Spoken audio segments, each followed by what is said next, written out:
সুদ সম্পর্কে আল্লাহ পাক বলছেন ওয়াহাল্লাল্লাহুল বাইআ ওয়া হাররামার রিবা। আল্লাহ পাক বলেন আমি সুদকে হারাম করেছি আর ব্যবসাকে করেছি হালাল। ব্যবসা করো, ব্যবসার মধ্যে বরকত আসবে। সুদ নিও না, সুদ দিও না। আজকে সুদের প্রচলন চলছে। আল্লাহর আইন না থাকার কারণে এমন একটা জঘন্য ধরনের অপরাধ আমার জাতি করছে। সুদের মতো নিকৃষ্ট পাপের সাথে গোটা জাতি জড়ায় গেছে। ঠিক কিনা কর?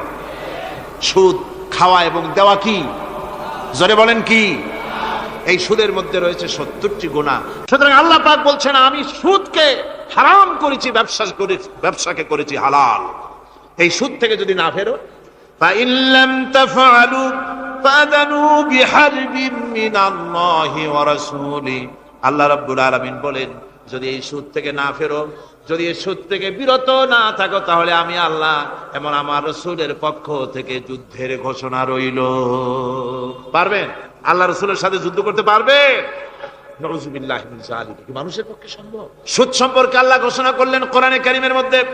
এবার ধনী এবং গরীব সম্পর্কে, ধনী আর গরীবের ভিতরে সম্পর্কটা কেমন হবে আল্লাহ পাক কোরআনে কারীমের মধ্যে বলে দিলেন ওয়াফি আমওয়ালিহিম হাক্কুল লিসাইলি ওয়াল মাহরুম। আল্লাহ রাব্বুল আলামিন বলছেন ও ধনীরা, তোমাদের সম্পদের ভেতরে গরীবদের অধিকার আছে।